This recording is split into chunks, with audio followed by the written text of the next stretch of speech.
Make it move, make it move, make it $1 million move, make it move, make it move, make it $1 million move, make it move, make it move, make it. Congratulations on your win on Raw this past week. You and Darren Young and John Cena. Thank you very much. Yeah, man, it was awesome. Do you feel like with the win over the New Day like that, you've got momentum on your side heading into next week's title match on what WWE's billing as the season premiere of Raw? I definitely would like to think so. I think, the New Day has kind of gotten full of themselves, and the win on Monday night, kind of gave them, a little dose of reality, that we are still contenders for those WWE Tag Team titles, and we're going into the season premiere looking to win the WWE Tag Team titles on the season premiere of Monday Night Raw this Monday. Now, the winners of that match face off with the Dudley Boys at Night of Champions on Monday, September 21st on Sky Arena. With the return of the Dudleys, then there's the existing tag teams on the roster like yourselves, like the New Day, like Los Matadores, etc. It seems like tag team wrestling is in a really good place right now. We're hearing a lot about the Divas Revolution going down on Raw and WWE in general, but could the case be made that there's a tag team revolution happening at the same time?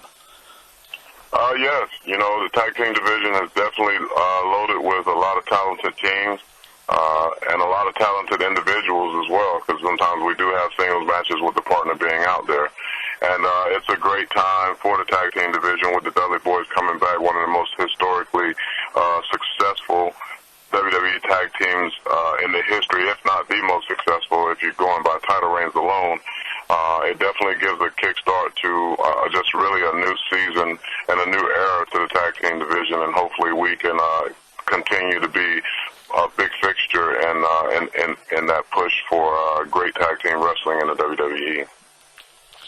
In other interviews, you said that it was Batista who encouraged you to first become a WWE superstar. How did you know Batista before WWE? He was my neighbor. Oh, really? You guys live next door? Yeah, he was my neighbor and friend for years before I got into WWE. That's fantastic. Had you ever thought about becoming a wrestler before Batista put the idea to you? Not at all. And even when he put the idea to me, I told him absolutely no. Really? Yeah, it was literally, I was driving down to South Tampa one day, picking up some dress shoes, and across the street was FCW. And since I was down there, I called Dave and said, "Hey, is this the place that you were saying that, that they practice at?" And he said, "Yeah." And I said, "Well, I might go and poke my head in there and try to, see what it's about." And I did it, and 2 weeks later I was signed and learning to be a WWE superstar. 2 weeks? That's incredible. Now, how long was it in between you signing and when you first appeared on NXT? Like maybe 8 months, 8 to 10 months, if that. That's pretty quick. What was it like being put out there to essentially sink or swim on an international TV show when you're still in your rookie year of learning to be a wrestler? It was a nightmare, really. It was, because I really, I was still just learning. I'm still learning now, but, whenever you're doing something new in any facet of life, there's a certain uncertainty and a certain confidence level that you have to build up through repetition of doing that new thing. And I just didn't have anywhere near the repetition that I would needed at that time to be on television, competing at that level on international TV. But, that actually ended up being one of the driving forces that got me to where I am today, because I was the first one eliminated from NXT. But I said, when I left, that I was going to make it a win, and I've done so far. NXT is obviously very different nowadays to the NXT that you started with, but you've been a part of this modern NXT as well. It was roughly a year ago you were wrestling Sami Zayn, you challenged Neville for the NXT title. How does the whole Full Sail environment in the Performance Center down in Florida compare to FCW when you got your start? It's a completely different animal in itself. What Triple H and the staff, the coaches, and the executives have done with building the NXT brand and the developmental brand as a whole is nothing short of phenomenal, especially in a short period of time. These NXT was the sold-out show in Brooklyn, New York, in competition with SummerSlam.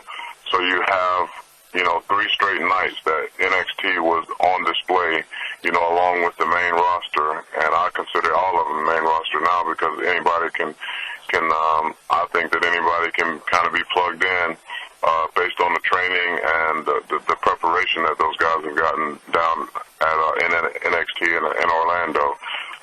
Full Sail's been a wonderful partnership with WWE, and we've kind of built something very special down in Orlando, and you can thank every individual that stepped through those doors, whether it's been for 1 month, 1 week,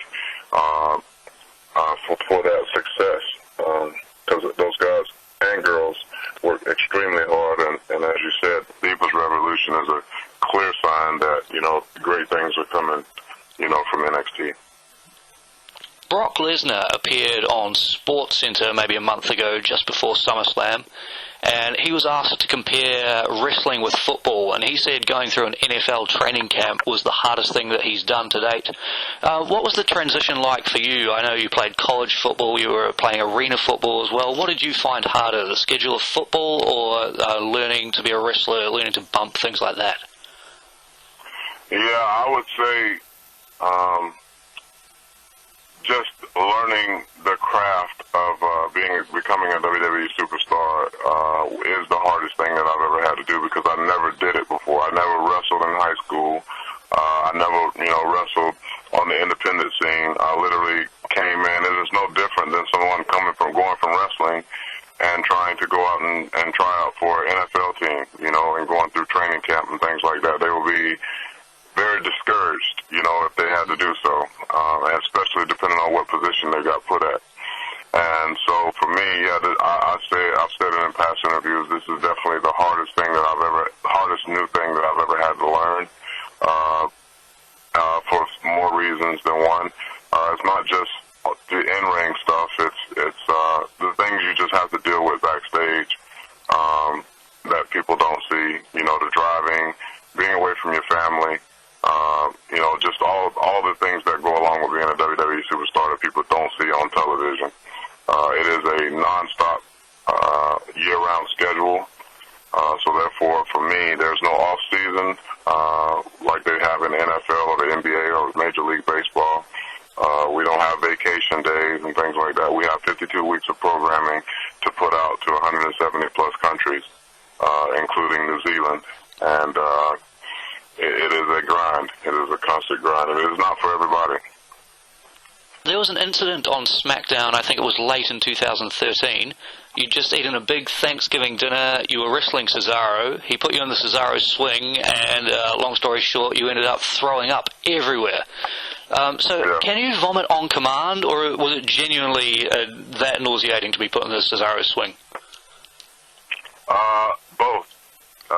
It is very nauseating because I don't like roller coasters or anything that puts me in motion at a fast pace. And being swung by Cesaro, it's just very similar for me than being on a roller coaster. So that, coupled with having a belly full of food, is definitely the recipe for regurgitation. And that's exactly what happened on that Thanksgiving episode of SmackDown.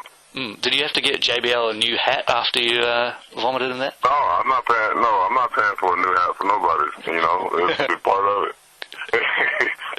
JBL's got plenty of money. He replaced it pretty fast. Yeah, exactly. Okay. Now, I heard you on Chris Jericho's Talk is Jericho podcast just the other week, and you talked about your favorite matches being your first shot at the WWE Tag Team Championships and a match that you had with Rey Mysterio. When did you have the match with Rey Mysterio, and what made it one of your favorite matches?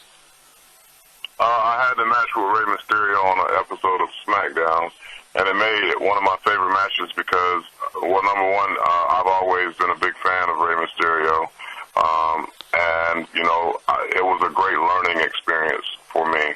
Rey was extremely professional with me. He guided me through, suggested things, let me do things with him that, it was just a really cool experience. A great learning experience from one of the greatest performers of all time in WWE history.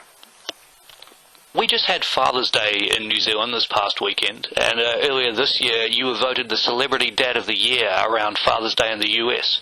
Is it difficult for you to be a parent, a positive role model like that when you're on the road as much as you are being a WWE superstar?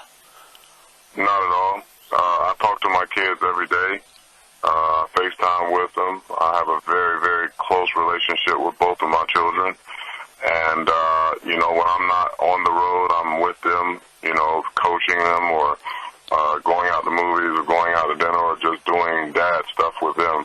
My kids have known from birth that I'm fully committed to being their father. And so, therefore, when I had to make this transition into being a WWE superstar, the foundation was already set because the foundation in my home is love and attention.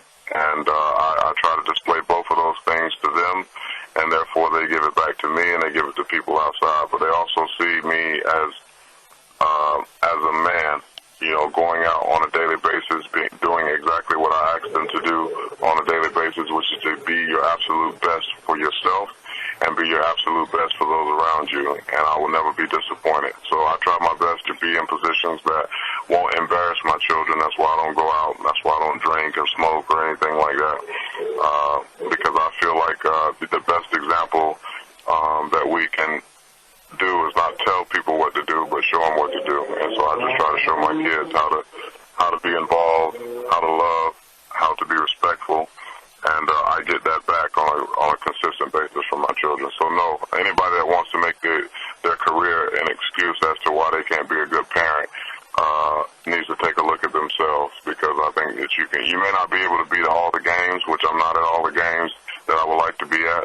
I'm not at all the school functions that I would like to be at, but my kids know that I'm always there. No matter if I'm in New Zealand or Australia or wherever, they can pick up the telephone and reach me. And be very open and honest with me about any and everything.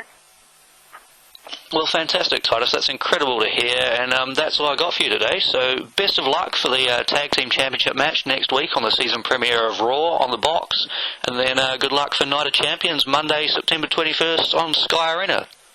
Yes, sir. Thank you. Thank you for your time. Make it move.